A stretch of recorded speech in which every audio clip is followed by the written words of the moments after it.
আমি তো ছোট থেকেই খেলি।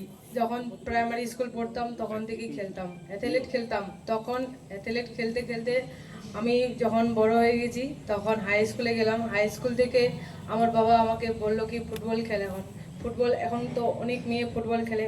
তখন হাতিয়া স্কুলের খুবই নাম ছিল। আমিও শুনতাম যে হাতিয়া স্কুলের মেয়েগুলো খুব ভালো খেলে। তো আমার বাবা তখন আমাকে হাতিয়া স্কুলে ভর্তি করে দিল। তারপরে আস্তে আস্তে আমি বড় হচ্ছি। তারপরে বাইরে খেলতে গেলাম, অনেকবার খেলতে গেছি, কিন্তু একবার ট্রায়াল দিতে গেছিলাম, পেইনি, বেঙ্গল ট্রায়াল। তারপরে এবার খেলতে গেছিলাম, তখন আমি ওখানে ট্রায়াল দিতে সিলেকশন পেয়েছিলাম। তখন আমাকে আবার, আমরা সুব্রত কাপ খেলতে গেছিলাম আলিপুরদুয়ার, তখন আমাকে ডাক আসলো যে আমার মানে সিলেকশন হয়েছে ইন্ডিয়া টিমে, তো আমাকে যেতে হবে ব্যাঙ্গালোরে। তখন আমার কাছে প্লেনে করে যেতে হবে বলে 2 দিনের মধ্যে পৌঁছাতে হতো। তখন আমাদের স্কুলের স্যার এবং আমার বাবা আমার মা পয়সা মানে জোগায় এক টিকিট কাটলো তাড়াতাড়ি করে। তারপরে আমি আর আমার বাবা গেলাম। তারপরে আবার বাড়িতে আসতে হয়েছিল, বাইরে খেলতে যেতে হতো, তার জন্য পাসপোর্ট বানাতে হয়েছিল। তার জন্য পাসপোর্ট বানার জন্য বাড়িতে এসেছিলাম। ওখান থেকেই বাড়ি থেকে এসে তারপরে আমি শুধু একাই গেছিলাম, তখন আর আমার বাবা যায়নি। ওখান থেকে আমরা গেলাম ভুটানে খেলতে। ভুটানে খেলে ওখানেও জিতেছি, বাংলাদেশের সাথে, নেপালের সাথে আর ভুটানের সাথে। তারপরে ভুটান থেকে খেলে এসে আর 1 মাসের ক্যাম্প করলাম গোয়াতে। গোয়া থেকে তারপরে মুম্বাই থেকে কিরগিজস্তান খেলতে গেছিলাম। কিরগিজস্তান থেকে ওখানে আমরা জিতে এসেছি।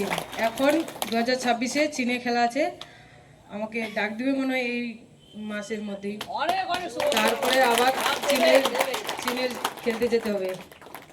তারপরে জানি না আর কি হবে, আরো অনেক কিছুই হবে।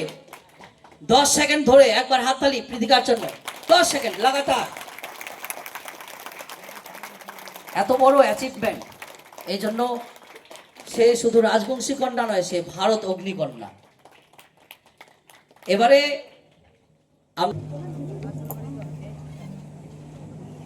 এই যে একটা সফর, ইনাদেরকে ছাড়া তো আমরা কিছু শুনবো, তার আগে এনাদেরকে আমরা সম্মান জানাতে পেরেও আজকে গর্ববোধ করছি। বরণ করে নেবেন উত্তরীয় পরিয়ে শ্রীমতী বুলি সরকার মহাশয়া। উত্তরীয়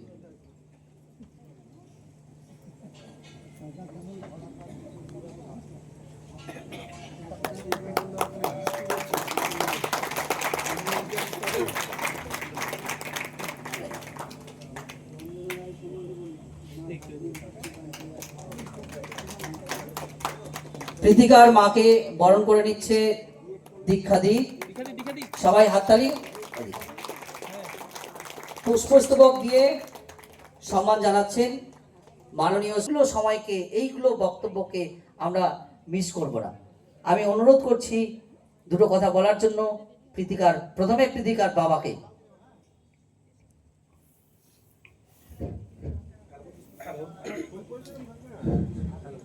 গুরুজনদের আমার নমস্কার, আমার আন্তরিক ভালোবাসা ও শুভেচ্ছা। আমার নাম কাশিরাম বর্মন। আমার 3টা মেয়ে, 2টা ছেলে।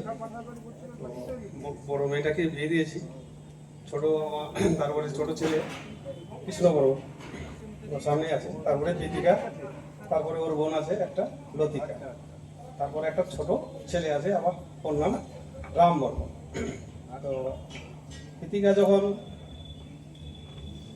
বল খেললো, বড় হলো, একটু প্রাইমারি স্কুলে ভর্তি হলো, হওয়ার পর আস্তে আস্তে ও অ্যাথলিট খেলায় খুব দৌড় এবং রান ভালো হতো। তখন খেলতে খেলতে দেখছি মেয়েটা আমার এগিয়ে যাবে, তো আমিও ভাবছি যে একটু চেষ্টা যদি করি তাহলে ও এগিয়ে যেতে পারবে। তখন আমি আবার আমার মনের একটা জাগালাম যে মেয়েটাকে আগে নিয়ে যেতে হবে, কিছু বানাতে হবে, আমার কিছু করে দেখাতে হবে ওকে। তো তখন যেখানে যেখানে ও দৌড় খেলা খেলতে গেছে সেখানে সেখানে ও কিন্তু ফার্স্ট হয়ে আসছে। তার সাথে আমিও যেতাম, কলকাতা অবধিও গেছি, কয়েকবার কলকাতাও নিয়ে গেছি আমি ওর সাথে। তো কলকাতায় মানে ফার্স্ট হতে পারিনি, তো ওখানে সেকেন্ড থার্ড হয়ে চলে আসছে অ্যাথলেট খেলায়। তখন আস্তে আস্তে তখন যখন হাতিয়া স্কুলে ভর্তি করলাম তখন ফ্রি ভর্তি করলাম, তখন ফুটবল খেলায় ওর মনোযোগিতা, মানে ফুটবল খেলা হচ্ছে, সেখান থেকে ও ফুটবল খেলায় অনেক জায়গায় গেছি, আমিও সাথে সাথে গেছি, যেখানে গেছি সেখানে গেছি, ওকে সাহস দিচ্ছি, আমি সাইডে যাই বলছি এইভাবে কর ওভাবে কর, করতে করতে ও খুব ভালো খেলছে। এই অবধি ও মোটামুটি অনেক জায়গায় গেছে, তারপরে অনেক দূরেই গেছে।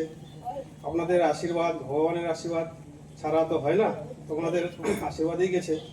তো যাই হোক, এখন ও ভুটানে খেললো, কিরগিজস্তানে খেললো, খেলার পরে এখন চীনে যাবে বলে খেলতে।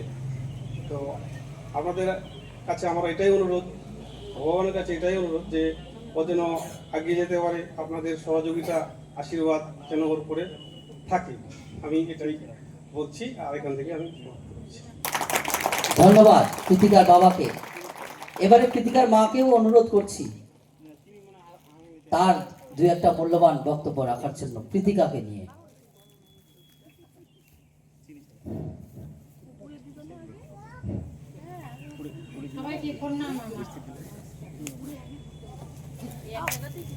আমি বেশি কিছু বলবো না, কয়েকটা কথাই বলবো। আমি কৃতিকার মা, আপনারা তো চিনবেন।